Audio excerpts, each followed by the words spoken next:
मेरा नाम रश्मि है। ये कहानी मेरी है, लेकिन शायद आपकी भी हो सकती है। ये कहानी उन लम्हों की है जब इंसान कमज़ोर नहीं होता, बस थक जाता है।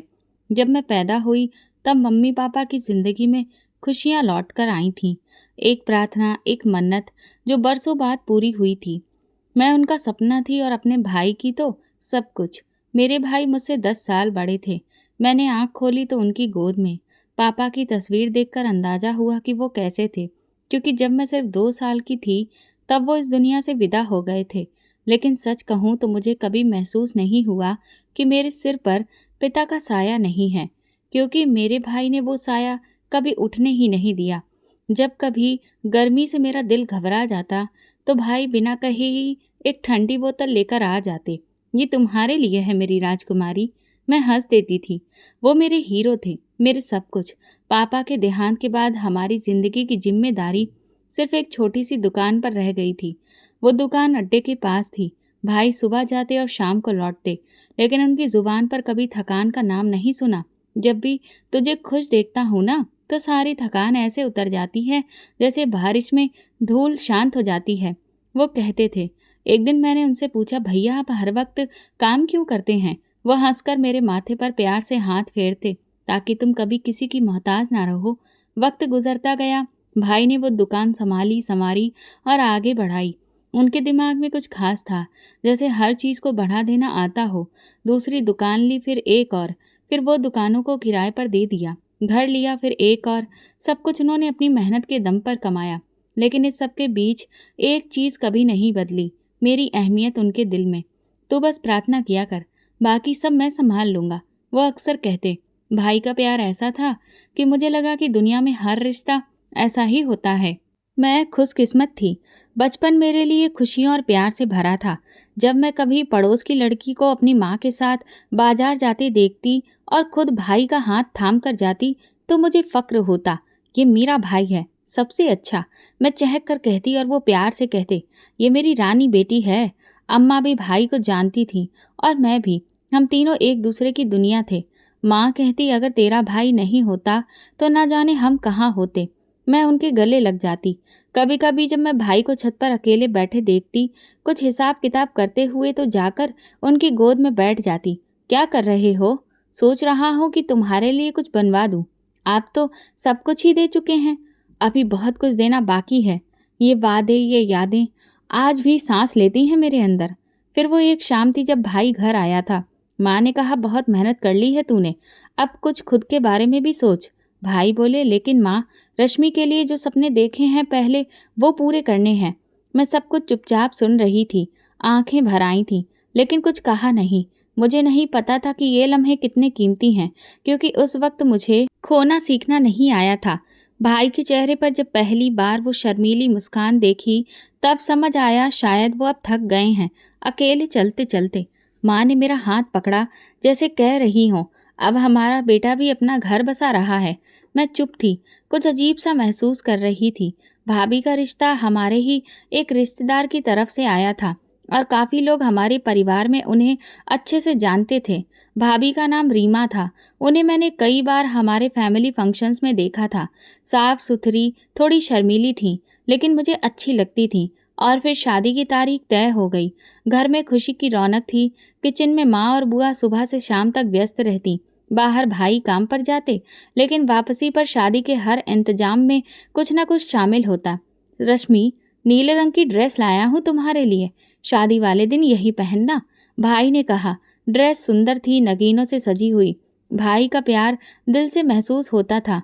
शादी का दिन आया तो सारा मोहल्ला रोशन हो गया। भाई के माथे पर पसीना जरूर था, लेकिन चेहरे पर सुकून भी था। जब भाभी घर आई तो सबने उनका स्वागत किया। मैं थोड़ा पीछे खड़ी थी। भाभी ने आते ही मुझे देखा और कहा, तुम रश्मि हो ना? मैंने मुस्कुराकर हाँ में सर हिलाया। तुम सच में बहुत प्यारी हो। सालों से तुम्हारे बारे में सुनती आ रही हूँ। शादी के कुछ दिन गुजरे। भाभी मुझे हर वक्त अपने साथ रखती। कभी बालों में तेल लगा देती तो कभी साथ बैठकर हंसती बोलती। एक दिन हम दोनों छत पर बैठी थीं। मैंने पूछा, आपको भाई कैसे लगे? वह हंसकर बोली, जैसे सोने जैसा दिल हो, बस कभी कभी बहुत चुप हो जाते हैं, कुछ बताते नहीं। मैंने कहा, बस आप उनके चुप रहने में ही प्यार ढूंढ लेना। भाभी ने घर को भी बहुत खूबसूरती से संवारा, पर्दे बदले, बर्तन जमाए, किचन में नई चीजें लाईं। एक दिन रीमा ने कहा, घर में रौनक बढ़ा दी है। और वाकई हर कोने में कुछ सादगी सी महसूस होती थी। भाई ने अपने काम में और ज्यादा तेजी डाल दी थी। नई दुकान, कुछ किराएदारों के लिए जगह। जब वो रात को वापस आते तो भाभी उनके लिए खास खाना बनाती, कभी मटर पनीर, कभी पुलाव। मैं और भाभी अक्सर मिलकर खाना पकाते। पूरा वक्त हंसी मजाक में गुजर जाता। वो कहती, तुमने अभी तक टमाटर काटने का सही तरीका नहीं सीखा। और मैं कहती, आपने भी अभी तक चोरी पकड़ने की कोशिश ठीक से नहीं की। ये कहते हुए हम दोनों हंस देते। किचन में ठहाके, गपशप सब होता। भाई अक्सर कमरे में आकर मुझसे पूछते, रश्मि आज क्या सीखा? मैं कहती, भाभी से नई तरह की सब्जियां बनाना सीख रही हूँ। वो खुश हो जाते, अच्छी बात है, लेकिन किताबें पढ़ना नहीं छोड़ना। मैं कहती, कभी नहीं। भाभी ने भी मेरी पढ़ाई में दिलचस्पी दिखाई। एक दिन वो मेरे साथ बैठकर मेरी कॉपी चेक कर रही थी। लिखने का तरीका अच्छा है तुम्हारा, अगर चाहो तो बहुत आगे जा सकती हो। मैंने हंसकर कहा, आपकी तारीफ मुझे पसंद आई। ये सब दिन मेरे दिल के सबसे साफ कोने में महफूज हैं। एक दिन हम सब बाहर गए। भाई ने शहर के बड़े मार्केट से मेरे लिए एक नया बैग खरीदा। यूनिवर्सिटी में काम आएगा, उन्होंने कहा। भाभी ने मुझे झुमके दिलाए, ये रख लो, तुम पर बहुत अच्छे लगेंगे। माँ को ये सब देखकर सुकून आता था। वो अक्सर कहती, मेरी बेटी की किस्मत अच्छी है, जो भाई भी ऐसा मिला और भाभी भी ऐसी है। कभी रात को जब बिजली चली जाती तो हम तीनों आंगन में बैठते। भाई मच्छर मारने वाली अगरबत्ती जलाते और मैं और भाभी चांद को देखकर कहानी सुनाते। चांद के चेहरे में तुम्हें क्या दिखता है? मैंने कहा। माँ कहती थी कि बूढ़ी दादी का चेहरा है जो हमें देख रही हैं। भाभी चुप हो जाती। उन दिनों में कुछ भी ऐसा नहीं था जिसे बदलने की इच्छा हो। हर चीज़ अपनी जगह पर, अपने वक्त पर, अपनी खुशबू में मौजूद थी। भाभी की हर व्यवस्था के बावजूद उनकी आंखें हमेशा मुझे ढूंढती थीं। भाभी के कामों में मेरी मदद और मौजूदगी सबको खुश रखने के लिए थी, और मैं सिर्फ ये सोचती कि ये सब हमेशा इसी तरह से रहेगा। मुझे क्या खबर थी कि सुकून भरे घरों के दरवाजे हमेशा खुले नहीं रहते। कुछ सन्नाटे अंदर आने के लिए मौका ढूंढते हैं। लेकिन ये सोचना उस वक्त मुमकिन नहीं था, क्योंकि उस लम्हे में हमारी दुनिया पूरी थी। उसी दिन माँ पुराने कपड़ों को कुछ ठीक कर रही थी और मैं भाभी के साथ किचन में लगी थी। भाई हमेशा की तरह सुबह उठकर दुकान के लिए निकले थे। जाने से पहले वो हमेशा की तरह थोड़ी देर माँ के पास बैठे और फिर मुझे वापस आवाज़ दी, रश्मि शाम को जब मैं वापस आऊँगा तो तुम्हारे लिए कुछ खास लेकर आऊँगा। मैंने हंसते हुए कहा, अब फिर से चॉकलेट मत लेकर आना, मैं बड़ी हो गई हूँ। उन्होंने पलट कर देखा। बच्चियाँ कभी बड़ी नहीं होती। और फिर वो चले गए। शाम होने लगी। भाभी ने बच्चों के लिए खाना तैयार कर दिया था। भाभी के 2 बच्चे थे, नमन और अजय। वो खेलते खेलते मुझे आवाज़ दे रहे थे, बुआ हमारे साथ बैठिए ना। मैं बाहर निकली ही थी कि तभी अचानक गेट पर शोर मचा। मोहल्ले के 2 आदमी तेजी से अंदर आए।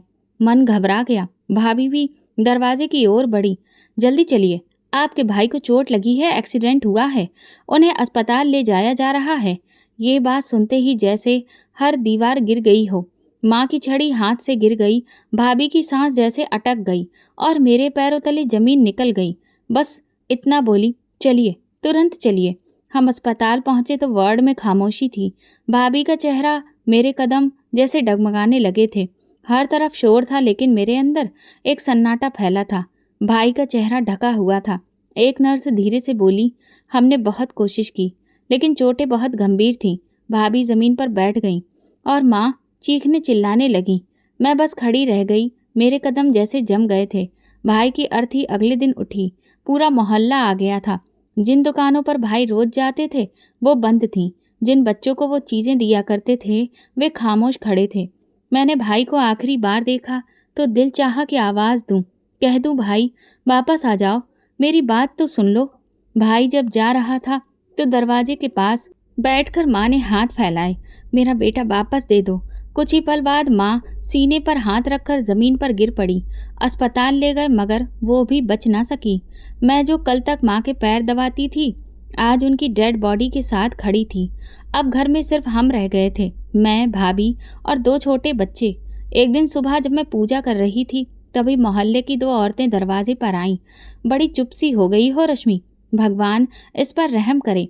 मैंने उनकी बातें सुनी लेकिन कोई जवाब नहीं दिया।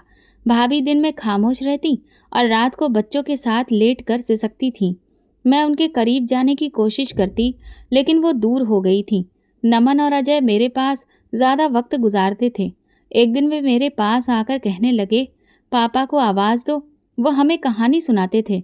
मैंने उनके सिर पर हाथ रखते हुए कहा, अब तुम्हें मैं कहानी सुनाया करूँगी। मोहल्ले की औरतें जब भी हमें देखती तो आपस में बातें करती। अब तो यही अकेली रह गई है।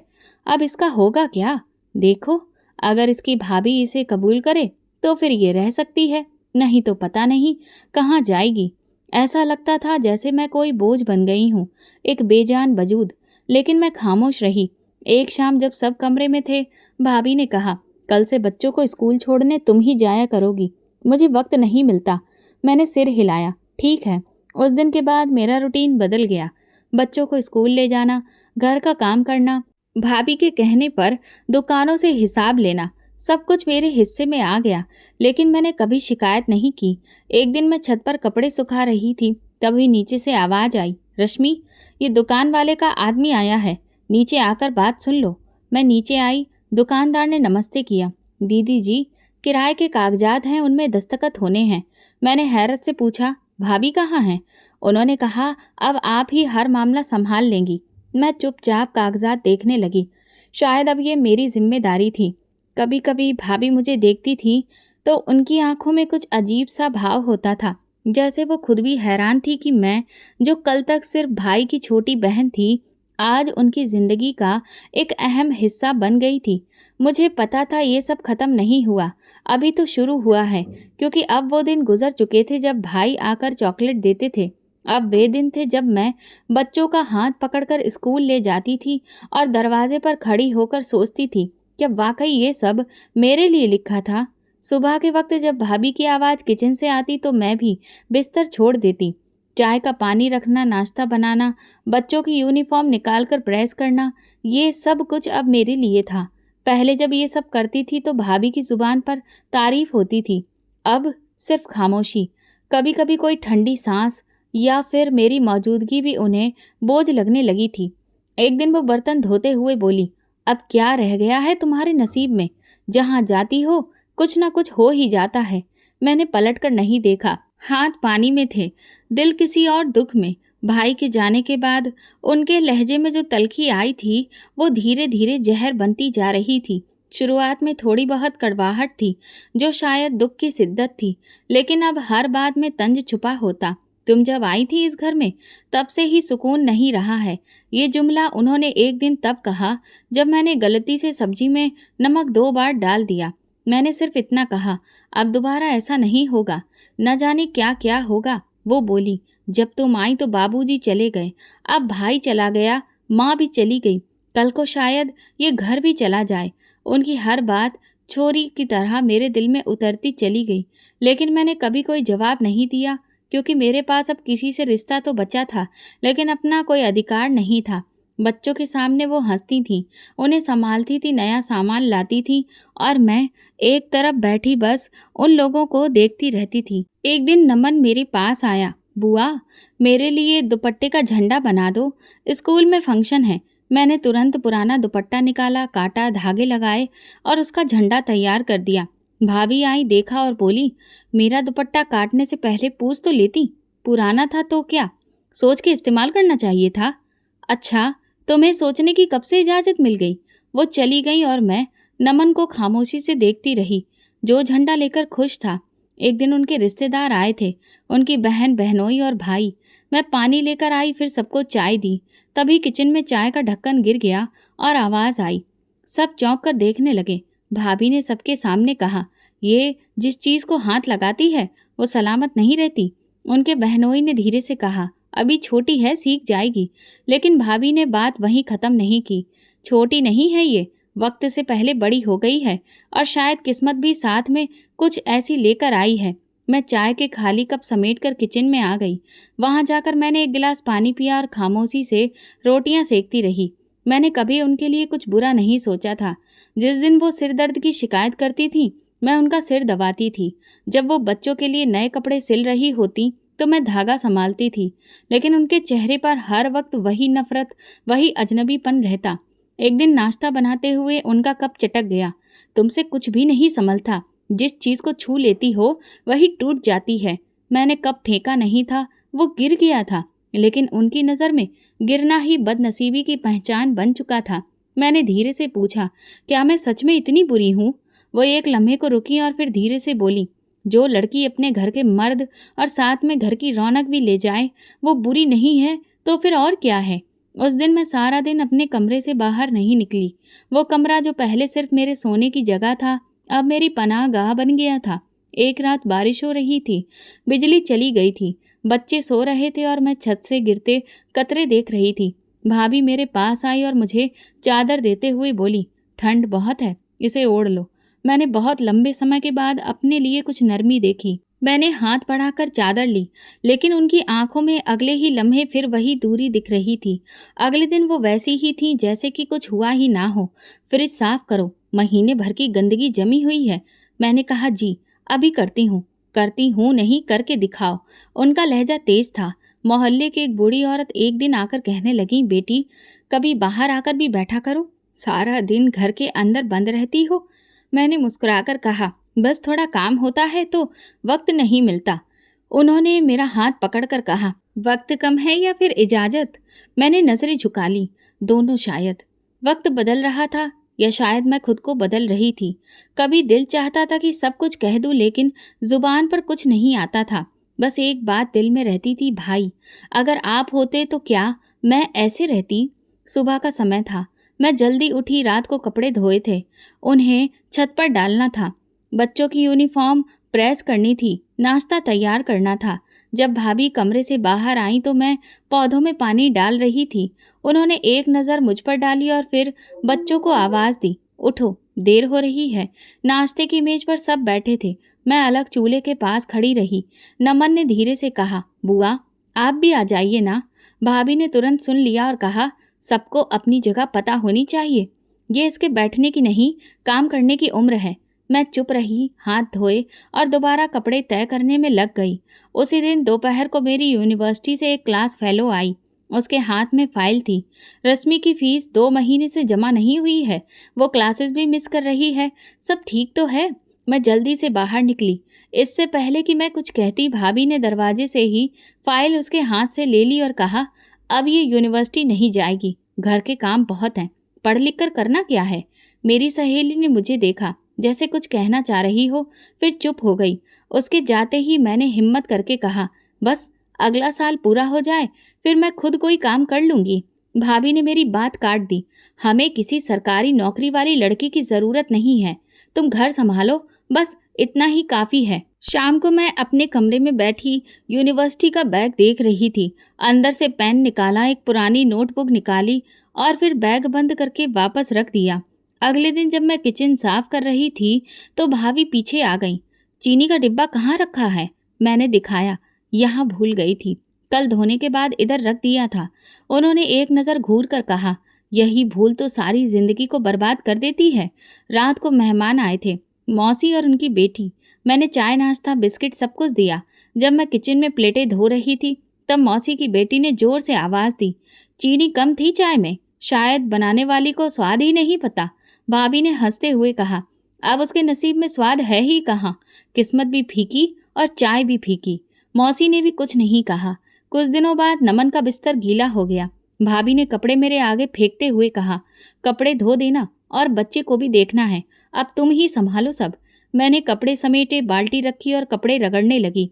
हथेलियां जलने लगी थीं, लेकिन कोई भी देखने नहीं आया। उसी दिन खाने में भाभी ने पनीर बनाया, बच्चों को बड़े प्यार से प्लेट में निकाल कर दिया। मैं किचन में बर्तन धो रही थी। जब बच्चे खाना खा चुके थे तो थोड़ी सी बची रोटी और आखिरी बचा हुआ रस मुझे पकड़ा दिया, यही काफ़ी है तेरे लिए, ज़्यादा की आदत नहीं होनी चाहिए।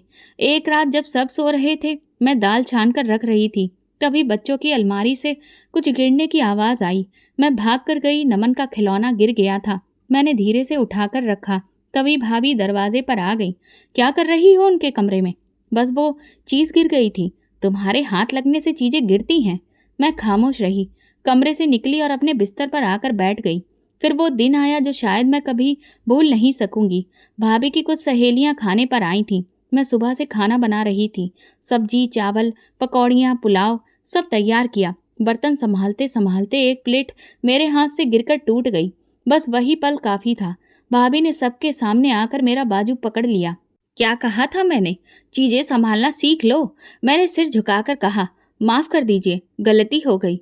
उनकी एक सहेली बोली, अरे ये तो बच्ची है, छोड़ दो। भाभी का चेहरा गुस्से से लाल हो चुका था। बच्ची? ये बस हमारे लिए एक बोझ है।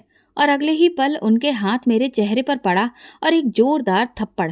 मेहमानों के सामने सब कुछ जैसे थम गया। मैंने खुद को संभाला और बर्तनों के पास बैठ गई।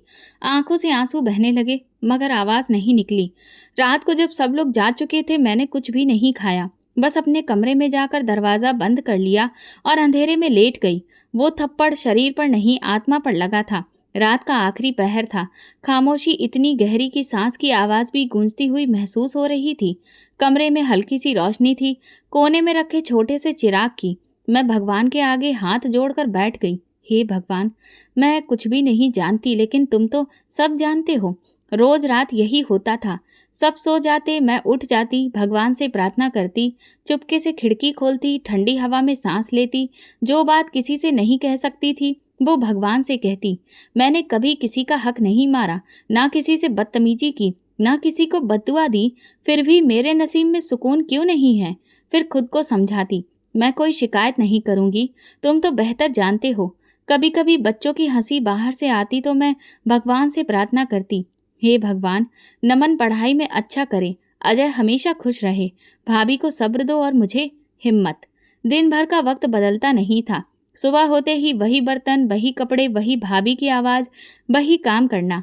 लेकिन अब मेरे दिल में एक छोटा सा शहर था जो किसी को दिखाई नहीं देता था।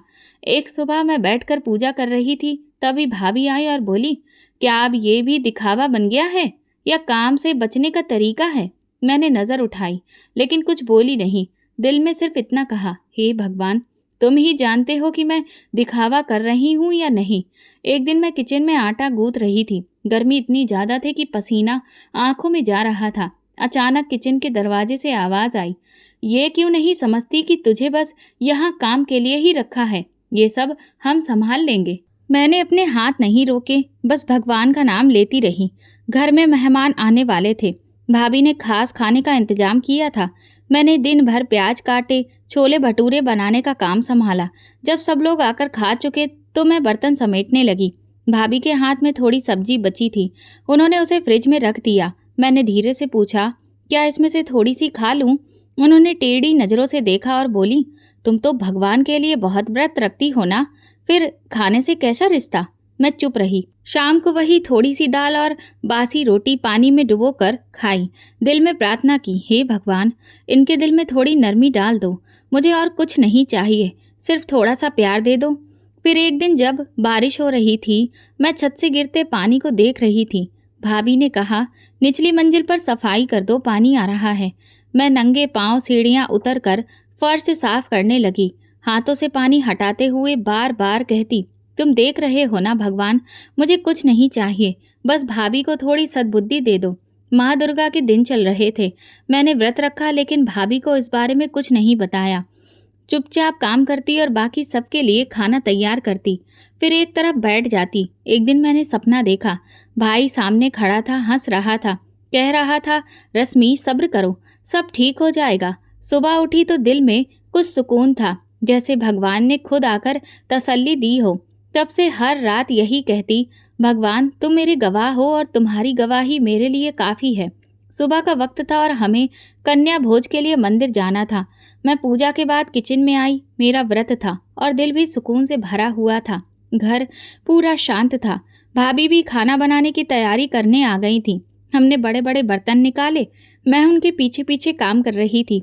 भाभी हिदायतें दे रही थी, कोई भी गड़बड़ नहीं होनी चाहिए। फिर मोहल्ले वाले भी आने लगे और साथ चलने के लिए कहा। हम मंदिर गए, कन्याओं को भोजन कराया और फिर वापस लौट आए। भाभी ने अपने कुछ मेहमानों को भी घर बुला लिया था। दोपहर में सब लोग बैठे थे, बच्चे खेल रहे थे। मैं मेहमानों के लिए भी खाना तैयार करने लगी।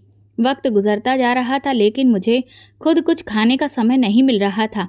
भूख से ज़्यादा अब धुआं महसूस हो रहा था। मैं खामोशी से इंतज़ार कर रही थी कि कब ये सब निपटे और मैं भी कुछ खा लूँ।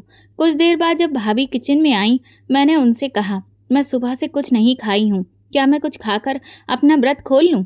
भाभी ने चौंक कर मेरी तरफ देखा, जैसे मैंने कोई बहुत बड़ी गलती कर दी हो।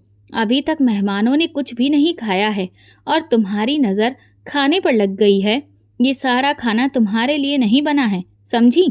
फ्रिज में कल की दाल रखी है, उसी से अपनी भूख मिटाओ और व्रत खोलो। और हाँ, खबरदार अगर इस खाने में से कुछ भी हाथ लगाया। मैं चुपचाप पीछे हट गई। मेरी नज़र प्लेट पर नहीं थी, उन लोगों के चेहरों पर थी जो भाभी के मेहमान थे। सब कुछ देख रहे थे लेकिन किसी ने भी एक बार नहीं कहा कि उसका व्रत है, उसे कुछ खा लेने दो। मैं कमरे में आई और भगवान के आगे बैठ गई। आंखों में आंसू थे लेकिन कुछ कह न सकी। चुपचाप फिर से दाल निकाली और बिना गर्म किए ठंडी दाल और एक बची हुई रोटी लेकर बैठ गई। निवाला मुंह में डाला तो गले में अटक गया, लेकिन मैंने पानी लिया। पानी का घूंट लेकर दोबारा निवाला मुंह में डाला, लेकिन आंखों से आंसू निकलने लगे। मैंने सिर झुकाकर दुपट्टे से आंखें पोंछीं, जैसे खुद पर ये एक और आजमाइश थी। बाहर मोहल्ले में शोर था, बच्चे प्रसाद बांटने के लिए निकले थे। भाभी ने नमन और अजय से कहा, मोहल्ले के हर घर में जाकर देकर आना। मैं कमरे के पर्दे के पीछे से देख रही थी। दोनों बच्चे खुशी से भाग रहे थे। मैंने दिल ही दिल में कहा, हे भगवान, ये दोनों बच्चे हमेशा सही सलामत रहें, ये कभी किसी के मोहताज ना हो। फिर मैं वापस अपनी प्लेट के पास आई और एक बार फिर से निवाला मुंह में डालकर पानी का घूंट लिया। दिल में सोचा, माता रानी, आपके लिए ही व्रत रखा था, आप ही देख लीजिए, सब कुछ आपके लिए ही बर्दाश्त किया है, अब बस आप ही देखें। इसी पल बाहर से भाभी की तेज आवाज आई। वो किसी से कह रही थी। क्या? कहाँ? कैसे? मैं चौंक कर दरवाज़ा खोलकर बाहर निकली। भाभी ज़मीन पर बैठ गई थी। दुपट्टा संभालने का होश नहीं था। वो बस 2 शब्द कह रही थीं, मेरे बच्चे, मेरा नमन और अजय। मैं दौड़कर बाहर आई। मोहल्ले का एक लड़का गेट पर खड़ा था। बोला, जल्दी चलिए, दोनों बच्चे ग्राउंड के पास सड़क पर एक गाड़ी से टकरा गए हैं, अस्पताल ले जाया जा रहा है, बहुत खून बह रहा था। भाभी चीख मारकर रोने लगी। मैंने उन्हें पकड़कर सहारा दिया। चलिए, अस्पताल चलिए। रश्मि, मुझे माफ़ कर दो, मैंने तुम्हें बहुत परेशान किया, तुम्हारे साथ अच्छा नहीं किया। भगवान ने सब देखा, मुझे और मेरे बच्चों को सजा दी। वो रोती जा रही थी। मैंने उनके कंधे पर हाथ रखा। चुप करिए भाभी, अभी प्रार्थना कीजिए, भगवान कुछ भी बुरा नहीं होने देंगे। हम जल्दी से ऑटो में बैठकर अस्पताल पहुँचे। रास्ते भर वो लगातार प्रार्थना करती रही, हे भगवान, मेरे बच्चों को बचा लो, मुझे सजा दे दो लेकिन उन्हें कुछ मत होने देना। मैंने आंखें बंद कर दिल ही दिल में कहा, हे भगवान, जिन बच्चों के लिए मैंने सच्चे मन से प्रार्थना की थी, उन्हें अब आप अपनी पनाह में ले लीजिए। अस्पताल की इमरजेंसी में हलचल थी। दोनों बच्चों को वार्ड में एडमिट किया जा चुका था। नमन के सिर पर पट्टी बंधी थी, अजय का पैर प्लास्टर में था। डॉक्टर इधर उधर दौड़ रहे थे। भाभी एक कोने में बैठकर हिचकियों में रो रही थी। डॉक्टर ने आकर कहा, बड़े बेटे के दिमाग पर चोट है, तुरंत ऑपरेशन करना होगा। छोटे की टांगों में फ्रैक्चर है, उसे ठीक होने में थोड़ा वक्त लगेगा लेकिन वो ठीक हो जाएगा। भाभी का चेहरा सफ़ेद पड़ गया। मैंने उनका हाथ पकड़कर कहा, हिम्मत रखिए, मैं आपके साथ हूँ। उन्होंने मेरी ओर देखा, आंखें लाल थीं। तुमने बद्दुआ दी थी ना? मैंने इनकार में सिर हिलाया। आपके बच्चे मेरे भाई के बच्चे हैं, मैं बद्दुआ कैसे दे सकती हूँ? वो फूट फूट कर रोने लगी। मैं बहुत गलत थी, तुम पर बहुत जुल्म किए, तुमने कभी जुबान नहीं खोली और मैं हर रोज़ तुम्हें जख्म देती रही। मैंने धीरे से कहा, अब वक्त प्रार्थना का है और मैं अभी भी भगवान से प्रार्थना करूंगी, मेरे बच्चों को कुछ भी नहीं होगा। कुछ देर बाद डॉक्टर बाहर आए और कहा, ऑपरेशन सफल रहा है, बच्चा अब खतरे से बाहर है लेकिन निगरानी में रहेगा। भाभी ने मेरे हाथ पकड़ लिए। ये तुम्हारी प्रार्थनाओं का असर है, भगवान ने सुन ली। मैंने उनके आंसू पोंछे। अब अजय के लिए भी प्रार्थना करिए, वो भी जल्दी ठीक हो जाए। उस रात मैंने कोई शिकायत नहीं की, कोई बदला नहीं सोचा, बस दिल से कहा, हे भगवान, जो किया वो ठीक किया लेकिन जो बचा लिया वो तुम्हारा कर्म है। अस्पताल की गैलरी में कुछ भी साफ नहीं था, न रोशनी, न आवाज़, न उम्मीद। दीवार से सटी एक लकड़ी की बेंच पर बैठी थी। भाभी लगातार भगवान को याद कर रही थी। उनके होंठ चल रहे थे। वो कभी आंखें बंद करती तो कभी हथेलियों को देखती। मैं थोड़ी देर एक खाली बेंच पर बैठ गई। सामने आईसीयू का दरवाज़ा बंद था, अंदर नमन था। डॉक्टर कुछ देर पहले बता चुके थे कि ऑपरेशन सफल रहा है। लेकिन होश नहीं आया। रश्मि, तुम भगवान से प्रार्थना करना, तुम्हारा रिश्ता भगवान से मुझसे ज़्यादा है, भाभी ने धीमी आवाज़ में कहा। मैंने सिर झुकाकर आंखें बंद की और मन ही मन कहा, हे भगवान, ये मेरे भाई के बेटे हैं, मेरे लिए किसी पिता से कम नहीं। मैंने कभी किसी का दिल नहीं दुखाया, ना किसी का हक मारा। अगर मेरी किसी अच्छाई का कोई मोल है तो इन बच्चों को कुछ भी मत होने देना। कमरे के बाहर डॉक्टर बार बार आ जा रहे थे। एक नर्स ने कहा, अगले 2 घंटे बहुत क्रिटिकल हैं, उसके बाद ही कुछ कह सकेंगे। भाभी फिर रोने लगी। ये मेरे बच्चे हैं रश्मि, भगवान को मेरी सज़ा चाहिए तो मुझे दे दे। मैंने उनके कंधे पर हाथ रखा। भगवान सबकी सुनते हैं, आपकी भी सुनेंगे, बस हमें लगातार प्रार्थना करते रहना है। अजय का इलाज भी चल रहा था। अब उसके पैरों पर प्लास्टर चढ़ चुका था। वो हल्की बेहोशी की हालत में था। मैं उसके पास गई, उसके सिर पर हाथ फेरा और फिर अस्पताल के मंदिर के पास जाकर बैठ गई। हे भगवान, तुमने मेरे भाई को ले लिया, माँ को ले लिया। मैं कुछ नहीं बोली, लेकिन इन बच्चों को मत लेना। अगर मेरी जिंदगी का कोई अच्छा कर्म है तो वो सब इनके नाम कर देना। रात के 3 बजे डॉक्टर बाहर आए। बच्चा होश में आ गया है, लेकिन बहुत कमज़ोर है। 2 दिन निगरानी में रखना होगा। भाभी ने मेरी तरफ देखा। तुमने प्रार्थना मांगी थी ना, भगवान ने सुनी। मैंने कोई जवाब नहीं दिया, बस सिर झुकाकर बैठ गई। अगली सुबह अजय की तबीयत में थोड़ा सुधार हुआ। नर्स ने बताया कि वो आंखें खोलता है और कभी कभी हाथ भी हिलाता है। मैं उसके पास गई। तुम बहुत बहादुर हो, भाभी बच्चों के बिस्तर के पास बैठकर बोली। मैं तुमसे नज़रें नहीं मिला सकती रश्मि, मैंने तुम्हें बहुत तकलीफ दी और तुमने मेरे बच्चों के लिए सहारा दिया। मैंने उनके हाथ थाम लिए। बस प्रार्थना कीजिए कि ये बच्चे ठीक हो जाएं, ये काफ़ी है। अस्पताल के चौथे दिन नमन ने साफ आवाज़ में कहा, पानी। मैंने तुरंत गिलास बढ़ाया, उसके माथे पर हाथ रखा। मेरे बच्चे, तुम तो मेरी जान हो। भाभी ने ये नज़ारा देखा तो उनकी आंखों में आंसू आ गए। हे भगवान, तेरा लाख लाख शुक्र है, तूने हमारी सुन ली। उसी शाम अजय ने भी अपनी माँ को पहचान लिया। कुछ हफ्ते लगेंगे उन्हें पूरी तरह ठीक होने में, लेकिन अब दोनों बच्चे खतरे से बाहर थे। रात को मैं अस्पताल के मंदिर गई और प्रार्थना करने से पहले भगवान को धन्यवाद कहा। तुम्हारा दिल बहुत बड़ा है भगवान, तुम बिना आवाज़ की सिसकियाँ भी सुन लेते हो। तुम हर उस दिल की गवाही हो जो तुम्हारे सिवा किसी से कुछ भी नहीं मांगता। अस्पताल की राहदारी में पहली बार हल्की सी मुस्कुराहट थी। डॉक्टर ने आकर जानकारी दी, अब सब कुछ ठीक है, हालत भी स्थिर है। थोड़ी फिजियोथेरेपी और आराम के बाद इन्हें घर भेजा जा सकता है। भाभी ने डॉक्टर के शब्द सुने तो सिर झुका लिया और दोनों हाथों से मुंह ढक लिया और दीवार से लगकर बैठ गईं। मैं उनके पास जाकर नरमी से बोली, ये भगवान का रहम है, बस अब उनका ख्याल रखना है। उन्होंने मेरा हाथ पकड़कर जोर से दबाया। मैं तुम्हें क्या कहूँ रश्मि, अगर तुम होती ना तो शायद मुझे कभी माफ़ ना करती। मैंने उनकी बात काट कर कहा, बातें बाद में, बच्चों को सुकून में देखना सबसे ज़्यादा ज़रूरी है। 2 दिन और गुजरे। नमन अब चलने की कोशिश कर रहा था। अजय के चेहरे पर भी मुस्कुराहट वापस आ गई थी। अस्पताल का स्टाफ भी हैरान था कि ये बच्चे इतनी जल्दी रिकवर कर रहे हैं। उनके पास रहने वाली लड़की शायद लगातार उन्हें हिम्मत दे रही है। भाभी अक्सर खामोश रहती। जो चेहरा पहले हर वक्त सख्ती से भरा होता था, अब शर्मिंदगी में झुका रहता था। एक दिन मैं अजय को चम्मच से सूप पिला रही थी कि वो आकर धीरे से बोली, आज अगर कुछ खाने का दिल करे तो साथ बैठकर खा लेना, मैं बनाऊंगी। मैंने सिर्फ सिर हिला दिया। 5वें दिन डॉक्टर ने बच्चों को डिस्चार्ज कर दिया। जब हम सब वापस घर आए तो मोहल्ले वालों की नज़रें गेट पर थीं।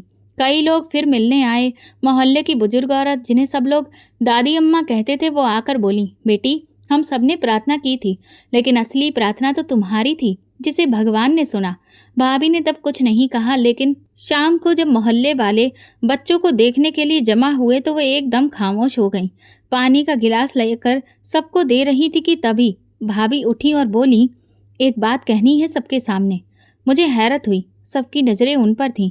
उन्होंने मेरे पास आकर कहा, ये जो बच्ची है ना, ये मेरी ननद नहीं, मेरी बेटी है। सब खामोश हो गए। मैंने इसे बहुत परेशान किया। मैंने इसे सिर्फ नौकरानी की तरह समझा, हालांकि इसने हमेशा मेरे बच्चों को अपनी जान से बढ़कर चाहा। भाभी की आवाज़ रुंध गई थी। मैंने इसे व्रत में भी खाना खाने से रोका, जुबान से भी जख्मी किया, प्यार नहीं दिया। लेकिन जब मेरे अपने बच्चे जिंदगी और मौत की दहलीज पर थे तो यही लड़की मेरे लिए भगवान से लड़ती रही, प्रार्थना करती रही। मोहल्ले की औरतों ने सिर हिलाया, कुछ की आंखों में नमी आ गई। भाभी ने मेरी तरफ देखा। मैं आज सबके सामने ये ऐलान करती हूँ कि मैंने अपनी बेटी को पहचानने में देर की।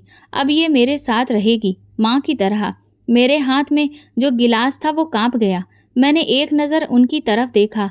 उनकी आंखों में कुछ सच्चा था, शायद पहली बार। माफ़ कर दो रश्मि, मैंने बहुत देर कर दी। मैंने धीरे से कहा, जब आपको भगवान ने माफ़ कर दिया तो फिर मैं कौन हूँ इनकार करने वाली। मोहल्ले की औरतों में से किसी ने कहा, बेटा तुम वाकई सब्र की तस्वीर हो, अब वक्त है खुशियों की तरफ देखने का। भाभी ने भी मेरे सिर पर हाथ रख दिया। अब तो बस मेरी बेटी है और वो मेरे साथ रहेगी, ऐसे ही माँ की छाँव में। मैंने पहली बार उनके गले लगकर आंसू बहाए। अंदर बच्चों की हंसी सुनाई दी और बाहर आसमान पर धूप नरमी से उतर रही थी। घर की बैठक में चाय, बिस्कुट, नमकीन की प्लेटें रखी गई थीं। बच्चों की तबीयत अब बेहतर थी, चेहरे पर रंग वापस आ चुके थे। मोहल्ले की औरतें हाल पूछ रही थीं और आशीर्वाद दे रही थीं। भाभी कहने लगी, मैं अगर चाहूँ भी तो तुम्हारे एहसानों को कभी चुका नहीं सकती। मैंने जो किया वो मुझे याद है, लेकिन तुमने जो किया वो भगवान के यहाँ लिखा गया। अब तुम मेरे साथ बैठोगी, खाओगी, सजोगी, सब कुछ करोगी, पूरी तरह से मेरी बेटी जैसी रहोगी। मोहल्ले की औरतों ने एक दूसरे की तरफ देखा। किसी ने धीरे से कहा, ऐसा तो हमने कभी देखा ही नहीं। मैंने धीरे से भाभी की तरफ देखा। मैंने आपको माफ़ कर दिया था जब आपने पहली बार मेरे सिर पर हाथ रखा था। बस मैंने कभी चाहा नहीं कि दिल का बोझ जुबान पर लाऊं। उन्होंने मेरे माथे पर हाथ फेरा। बेटियां दिल की बात समझती हैं, वो शब्दों की मोहताज नहीं होती। इसी वक्त अजय और नमन दौड़कर मेरे पास आए। माँ कहती हैं आप हमारे साथ ही बैठा करिए। सच में मैंने उन्हें गले लगा लिया। हाँ, अब मैं कहीं नहीं जाऊंगी, हमेशा तुम्हारे साथ रहूंगी। रात को जब मैं अपने कमरे में बैठी तो एक अजीब सा सुकून था। हे भगवान, तुम्हारा बहुत शुक्रिया। तुमने दुख दिए, सब्र भी दिया। तुमने ही सब कुछ बदल दिया। दरवाज़ा खुला, भाभी आई, एक ड्रेस हाथ में पकड़े हुए। ये कल पहन लेना, हम तुम्हारे लिए रिश्ता देख रहे हैं। अब तुम्हारी जिंदगी की नई शुरुआत होनी चाहिए। मैंने वो ड्रेस ली, आंखें थोड़ी नम हो गईं। रिश्ता? हाँ, बेटियों की शादियां तो माँ का मन ही करता है। अब तो मेरी जिम्मेदारी हो रश्मि। कमरे की अलमारी खुली थी। भाभी अपने हाथों से लाल रंग का जोड़ा निकाल रही थी, जिस पर बारीक काम किया गया था। कमरे में हल्की सी खुशबू फैली थी। मैं शीशे के सामने बैठी बालों में कंघी कर रही थी।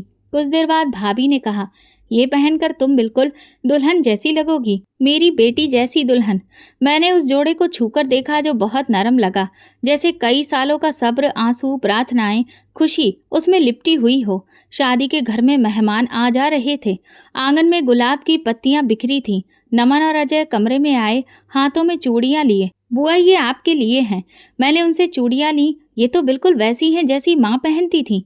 भाभी ने मुस्कुराकर कहा, हाँ, माँ की ही पसंद की हैं, अब तुम्हारी भी। कई साल गुजर चुके थे, लेकिन आज पहली बार मुझे लगा जैसे सब कुछ पूरा हो गया है। वो कमरा जो खामोशी से भरा होता था, आज वहाँ बातें थीं, रंग थे और मान सम्मान था। भाभी ने मेरे बाल संवारने शुरू किए। याद है जब तुमने छुपकर रोटी में दाल रख दी थी? मैं हल्की सी मुस्कुराहट के साथ बोली, याद है। और याद है जब आपने कहा था कि फ्रिज में दाल पड़ी है? वो थोड़ी देर चुप रही, फिर नजरें झुकाकर बोली, आज भी मैंने तेरी पसंद का ही खाना बनाया है और आज तुझे कोई रोकेगा नहीं, बल्कि आज तो मैं तुझे अपने हाथों से खिलाऊंगी। मैंने कहा, सच में? हाँ, मैंने तो जैसे अपनी इंसानियत ही खो दी थी। असली इंसानियत तो होती है दिल से किसी का भला चाहना, किसी का दुख छुपा लेना। मैंने सिर झुकाकर कहा, फिर तो मैंने इंसानियत का फर्ज निभाना सीख लिया। शाम को जब मोहल्ले वाले जमा हुए तो घर जगमगा रहा था। औरतें बधाई दे रही थी और बच्चे खेल रहे थे। सब तरफ धूमधाम थी। मैं एक तरफ बैठकर सब देख रही थी। यहाँ हर वो चेहरा मौजूद था जो मेरे बरसों के सब्र का गवाह था। एक औरत मेरे पास आकर बोली, बेटी, तुमने जो सहा उस पर भगवान भी राजी होगा, और देखो कैसा नसीब दिया है तुम्हें। मैंने नरमी से जवाब दिया, भगवान ने मुझे सब्र का फल दिया है और उसके साथ में माँ को भी दे दिया है। बस अब मेरी एक ही प्रार्थना है कि जो तुम्हारे लिए कभी माँ की कमी ना हो और तुम किसी और के लिए वो बनो जो तुम मेरे लिए बनी। विदाई से पहले कमरे में भाभी मेरे पास आईं और उन्होंने मुझे दुपट्टा ओढ़ाते हुए कहा, ये तुम्हारे सिर का साया है और मेरे लिए तुम्हारी अच्छी जिंदगी की प्रार्थना मेरे दिल से, मेरी आंखों से निकली है। तुम जहाँ रहो बस खुश रहो और हमेशा अपना दिल साफ रखना। मैंने सबको एक-एक करके देखा, वो सब जिन्होंने मुझे कभी खामोशी से देखा था और वो भी जो आज मुझे दिल से आशीर्वाद दे रहे थे। एक पल दरवाजे के पास जाकर मैं रुकी और सबसे कहा, ये मेरी कहानी है और मेरे दिल से प्रार्थना है कि जो मेरे साथ हुआ, वो कभी किसी रश्मि के साथ ना हो। सच्ची नीयत, सब्र और प्रार्थना कभी बेकार नहीं जाती। तो दोस्तों, अगर आपको हमारी कहानी पसंद आई हो तो कमेंट करके ज़रूर बताएँ। वीडियो को लाइक करें और ज़्यादा से ज़्यादा शेयर करें। अगर आप चैनल पर नए हैं तो सब्सक्राइब ज़रूर करें और नोटिफिकेशन बेल दबाएं ताकि अगली अपडेट सबसे पहले आपको मिले। धन्यवाद।